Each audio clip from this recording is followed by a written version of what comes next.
Hi, I'm Kelly Clapstein of Kelly Creates, and I'm with American Crafts. I've developed a line of brush lettering products that will help you learn how to do calligraphy with a brush pen. So this is my newer collection. We have workbooks for large and small brush tip pens. This is a bouncy style of workbook, as opposed to a more classic style like this, where everything is very linear and follows the guidelines like that. The bouncy style breaks those guidelines and you have more movement. So let's look inside. All of my workbooks have 3 sections. The first section is the basic strokes and drills.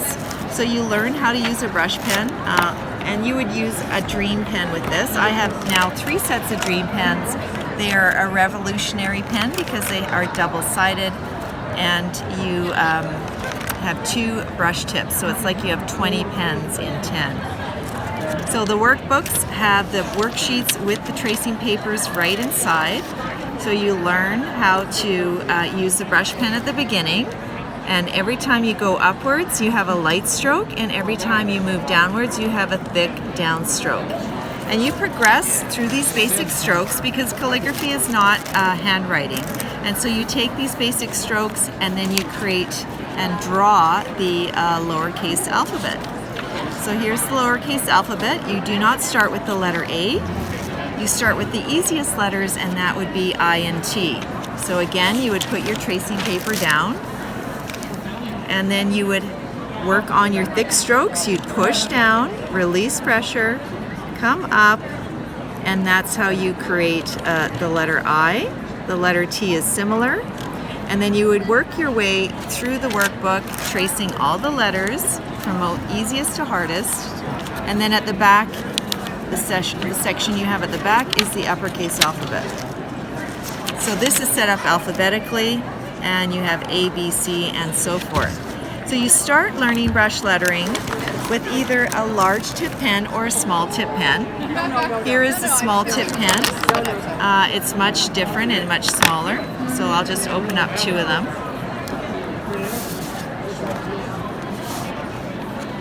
And you can see the difference in size with the large and the small. The technique is identical though. The technique of the pressure and the release is the same. So once you learn the alphabet, you're going to go on and learn the how to write words, so making connections. So I came up with Making Connections workbooks, where you actually take the strokes, make letters, and join them together and make words. There's workbooks for large and small brush pens. Here's an example. There are greetings and also calendar workbooks. So calendar workbooks would have the months and the days, and these have the tracing paper just like before. Somebody is practicing here, obviously. You have it on top, and then you use the same technique of practicing the words, going thick down and light up, and thick down and light up. And then you, with repetition and muscle memory building up, eventually you will leave this workbook behind and take out your paper, which is very, very smooth, and write your letters and words. So I have about 6 types of paper pads. You can't use brush pens on regular paper, you need smooth paper. So I have dot paper, grid paper, line paper, tracing paper to replace in the workbooks, and blank paper as well. If you're learning, always use guidelines, so you will never use blank paper when you're learning. Use the workbooks, then go to your smooth Kelly Creates practice pads and practice freehand.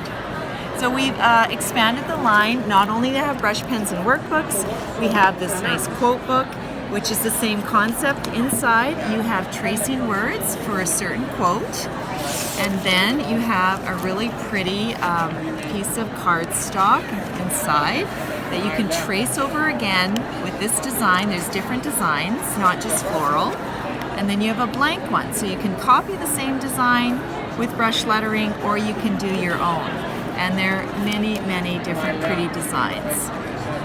Newest in my line is a really pretty galaxy paper pad.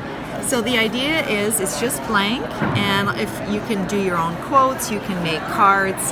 And if you're not confident, what you can do is you can use one of my stamp sets with calligraphy, And I have many used stamp sets. Some are the bouncy style, some are the plain style. And they're all drawn with the small brush tip pen. So here's an example of a small brush tip pen. So you can stamp and trace. I have a new ink pad and block. We have a gray ink and a black ink and the stamping blocks. So you would stamp these onto a smooth paper with the light ink, and with your small brush pen you would trace over it and practice how to write these words. So I hope you give my collection a try. Hand lettering and calligraphy is so relaxing and peaceful, and lots of people just do it simply to be as a stress buster. They sit down with the workbook, they have no intention of using it for anything else, but other people use it on their cards, their scrapbook pages, their paper crafts, their home decor, wedding invitations. I mean, the sky's the limit.